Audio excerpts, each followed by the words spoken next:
How much firewood do I need? Well, to answer that question, I'm going to show you the amount of firewood I used up to date. Today is January 30th, 2023. And first I'm going to show you my setup. So if you decide to start burning wood, you'll have an idea on what to use. Now, the last couple of years, I started using my fireplace on a more frequent basis. I start burning usually around 4 o'clock in the afternoon. That's when my little guy gets home from school. And I burn roughly until about 11 o'clock, 12 o'clock at night, unless I fall asleep in between and the fire goes out. Now, I have this fireplace insert, and I have to tell you, without an insert, it doesn't even pay to use the fireplace. It just pulls air through the house. If you have any leaks through your windows or doors, you're going to feel the cold, not the heat. Although, if you have a fire going all day, if you have a stone fireplace or brick, the wall will get warm and radiate some heat during the night. The way this fireplace insert works is it sucks air through the bottom and circulates it and blows it out through the top. And this is a box within a box. I leave it set up, ready for the next fire. I used to use a grate in here. With the fires getting so hot, I burnt through 2 grates. But I found I get just as much heat and maybe even more by not using a grate. I just put 2 logs parallel, put a little paper underneath, put some kindling, put some wood on that'll start. It's a cold day. You can feel the cold air coming down. If you feel that cold air coming down before you start a fire, light a piece of paper, put it on top. The heat from the paper will rise, and once you light this, it'll pull the smoke up with it. If not, that cold air coming down, you'll get all smoke coming into the house. That's a tip. If you forget, you'll learn the hard way on a cold day. So this is how I set it up. I'm ready to go. Around 3:30, 4 o'clock, I'll get a match in there, we'll light it up, and we'll go through the day. Now, I had glass doors on here. I believe I went to 3 glass doors, 3 replacements. And I was told by the glass company that sometimes if you burn wood that is a little damp, the steam hits the glass, or a piece of wood could have fell and hit it. I don't know, but I decided to go with the metal doors. The only disadvantage is I can't see when the fire is down. When I do want to watch the fire, I just open the doors and I have a screen that goes in the front of it. And I have a video showing you the danger of a glass door. As far as what I burn, I start with this wood on the side. This is roughly 2.5 5-gallon buckets of wood. In that time frame I'm talking about, I go through 4 to 5 buckets of wood. Depending how big the wood is or how I can stack it in the bucket, that's roughly a wheelbarrow full of wood. That's a wheelbarrow a day I burn to get the heat from this insert. Now, I do have another fireplace insert. If you could get a stove, way better than an insert by far. Because with a stove, the stove comes out into the room and it generates heat all around, and you can control the airflow better. On this, the only control I have is the air going in. I can't control the flute on here because it's in the fireplace, but it's behind here and I can't get to it. I do have a stove that I picked up. I just need someone to give me a hand to lift it up the steps to get it in here.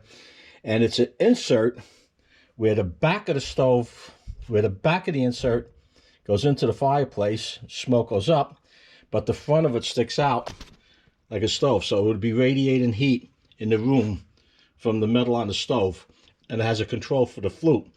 So I believe I'll get a lot more heat from that stove, and I'll burn a lot less wood.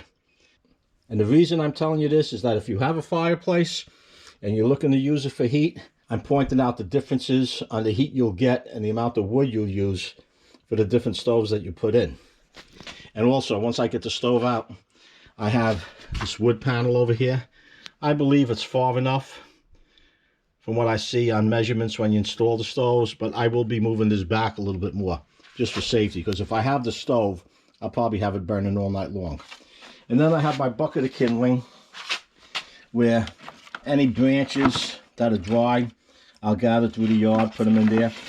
When I have wood that's fairly large pieces and it's going to take more to get the burn going, I'll use the pallet wood that I strip down. Usually I try to get them in pieces like this. You want to use pallet wood that's been heat treated, not chemically treated, because you don't want to be inhaling the fumes. And also, you got to be careful Even though I don't burn a lot of this, it's just to start the fire. If possible, you want to find out what was stored on that pallet wood, because it might be heat treated, but if there were chemicals that were being transported, it may be a problem. I know people that burn exclusively pallet wood. If you have an airtight stove, I'm guessing that's all right. I don't know for sure. Just one of the things to watch out for. Now I'm going to take you outside and show you the amount of wood that I used so far. Now this is one area where I had wood stored. I had wood that was all the way in the back, and I brought it out front to dry out. I use this as a drying rack. I have this barn door on top to keep the rain off it. And this was full of wood. This is about, I believe it's a little over 8 feet long. And I just had it on the pallets, but I had it stacked all the way up. So far I went through this. That's one. I have wood stored in various locations on the property to get the most sun on it as possible. And these are what I call my little dog houses. These are just pallets. I did videos a while back on when I put these up. I think I did a few when I take them down too. I fill this with wood. Once it's split, I fill this with wood. This wood's about 8 months old, maybe a little older. So this will be split and put into here. Normally I would take this down and put it up when I need it. It's only up with a few nails. And I use these 55-gallon barrels. Take the ends off, split them, flatten them out. Use this to keep the rain off. I have this left, and I will be going through this, and I will be going through this. So this is roughly, let's see, I should have brought the ruler with me. I'm 5'9", and I come up to here. So this is about 5, let's call this 5, I don't know, 5'7", 5'7" by 4 by 4. So this will be gone. This will definitely be gone. Besides the wood that I put in these little dog houses, I use these barrels that I keep wood in. If we get a storm, that's not 100% waterproof there, you can see that. If that wood's wet and I need wood, I usually keep 7 barrels like this full of wood. One of these barrels gives me a little over a night's worth of wood. So if the power goes out, or I have wet wood and it's been raining for 4 or 5 days on and off, the wood didn't get a chance to dry, I have 7 of these. Now I've used the majority of them. I have this one and half one left that I have to refill. Let's go to the back and I'll show you what I have back there. These are just twigs picking up off the lawn. The very dry ones I use for the fireplace. The ones that aren't so dry I use for our outside fire pit.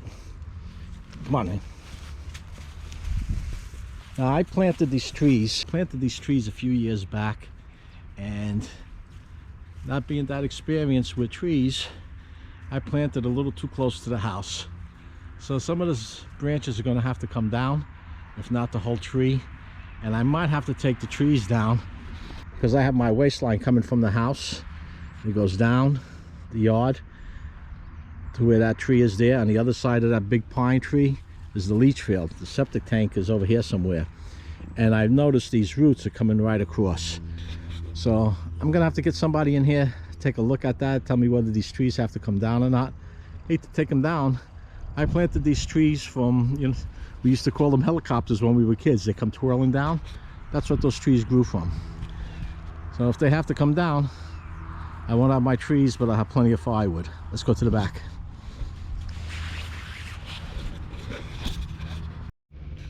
Okay, going to the back of the house, I have these wood racks over here.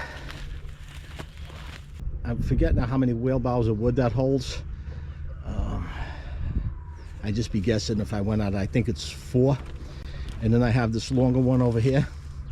And where this wood came from, I have wood in the back of the property that I stored a little over a year ago, thinking that it was fine. I wanted it away from the house, you know, if there's any insects, and just the look of it, having this wood all around, plus the mowers that I have.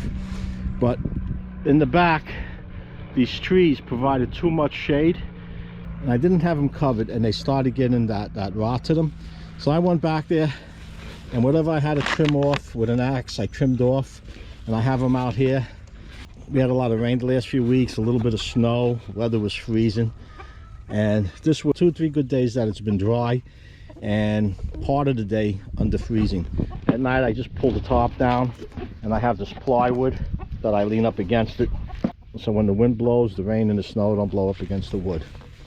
Once this wood is dry, I'll be filling those barrels up with it again and taking wood into the house. The only wood I leave in the house is what I'm going to use for the day. I usually put it in 5-gallon buckets. That's how I carry it in. Did a video a while back on that also. Now back here is where I really wanted to keep the wood, but it was too dark and damp back here for it to dry. I have my mulch pile. This is from the chickens, scraps from, this is from the chicken coop, scraps from the yard, leaves. Someday that'll be usable. And this is what I went through so far. These pallets, this was the first one I went through. These pallets are over 8 feet long, and they're, I don't know, 48 or 50 or something inches wide. I went through 1, 2, 3, almost 4, because part of that wood that's out there is from back here. So almost 4 of these long pallets. So 4, that'd be 2, 4, 6, 8 pallets. Plus what I used up front and the barrels. In addition to the pallets, this was loaded with wood all the way to the back. It was like this. It was stacked like this. Even back here. This pile was a little longer. I just restacked it to get it all together so I could use one of the covers for up front. But this will give me, this is roughly 1, 2, 3, almost 4 nights of burn, maybe only 3, depending on how this wood burns. When I get hardwood, I have to, it's a little tricky. When I get hardwood, I have to open up the air vent, otherwise it won't burn or just smother in there. But if there's softwood in there, the softwood will burn up real quick. It's a little bit of guess. Every time I add wood to the insert, to the fireplace, I get anywhere from 45 minutes to an hour. Or if I don't do it right and I have too much softwood in there and the vents open too much, I'll only get a half-hour burn time. I'll have ambers where it starts all over again. And that's what I do. I don't try to keep a flame going all day anymore. I let it go down to ambers because it's still generating heat. And when it gets really low, then I put more wood on there. It'll flame up again, and ambers, it's a constant up and down. Now this is wood that has to be cut. When I got this wood, my chainsaw went out. And one of the disadvantages of getting free wood is that a lot of times you get cuts that are either too big or they're very small, they're hard to stack. And you usually get wood, these are straight pieces, but you usually get wood that they don't want. It's turned, it's gnarled, it's whatever. And I split all this wood by hand. Once in a while, I'll have a friend of mine bring a splitter over. When I have really bad wood, I just hate using other people's equipment. But all this wood is split by hand. And I have this pile over there. Now that pile, that's over a year old. It's got to be cut down and split. That'll split easy. Unfortunately, it's starting to get rot on it. So I have to move on that wood sooner than later. So I have that wood to split. That'll be going for next year. This year I should have enough to make it through the year. I have this over here. Some of these are just a little too long to fit in my insert.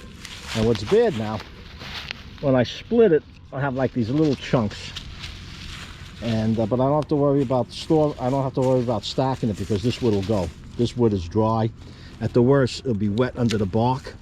And what I do, I use the axe to take this bark off. And you can see how much bark I have over here. Come on. And one of the problems back here, the weeds. No matter how many times I come back here to get these weeds down, they just keep coming back. And this pile of wood over here, most of this is all hardwood. A lot of that, I have locust in there, and I have walnut in there. So this wood will burn for a while. So with what I have or what I showed you, I should have more than enough to finish off this year. And again, I don't burn every day. If the weather's nice, a day like today, now I may burn tonight. If it's raining and it's around the 30-degree mark, I'll start a fire. It just makes the house comfortable. There's the girls. Gotta clean this up back here. My batch of hens, when I started them, This is where I was keeping them, and this was their run until I mixed them with, until they were big enough to mix with the original hens that I had. There's Big Red. He became the king of the roost now.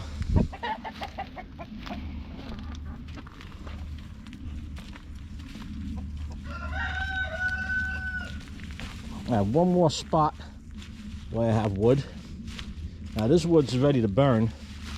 This wood was split a little over a year ago. Hasn't been covered though.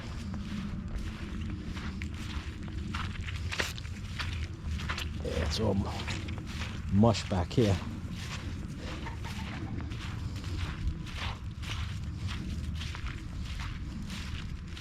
What I really like to do is put a barn up where I can work on my equipment and stack wood. And you have to jump through so many hoops over here to put up a building. Now this wood's a year old, but you can see the size of it. This isn't going to fit in the fireplace. And again, I have to cut this down, and I'm just going to have a small piece there. Tell me what you think. Split, cut it, split it, have small wedges, cut it to the length of the fireplace, and just use this for when I have to feed the ambers. Tell me what you think. Then I have these long ones up here. See, this is what I mean too when you get them wood for free. When you go to split this one isn't too bad. You see how it's cut at an angle? A lot of times they're cut on angles on both sides, and when you go to split these things to hold them up, it's a challenge. Now see, this is a shame over here. The dampness got to this, and I got that mold going on there. I have to pick this up. I'll be working on this soon. I got to clean this all up. This is split. I didn't have a place to put it. And again, the weeds. I've been back here twice in these past 12 months cutting these weeds down, and it's like I never touched it. And I have these piles over here. So this stack is 8 foot long, and it's at least 4+ high. This stack is 8 foot long, not quite as much. You see the animals knocked it down. I'll pick this up today now. Cats like coming back here. Great for mice. There's another 8 foot stack. Another 8 foot stack. And again, these pallet dog houses, they're put up with like 3-4 nails. You kick them hard enough, they'll come down. I'm surprised they stay up with the snow. Anyway, that's it for now. If you have any questions or comments, post them down below. Enjoyed this video, give it a like. It does help the channel. And if you haven't done so already, subscribe. Hit that Joe Z button. And until next time, stay warm and be safe.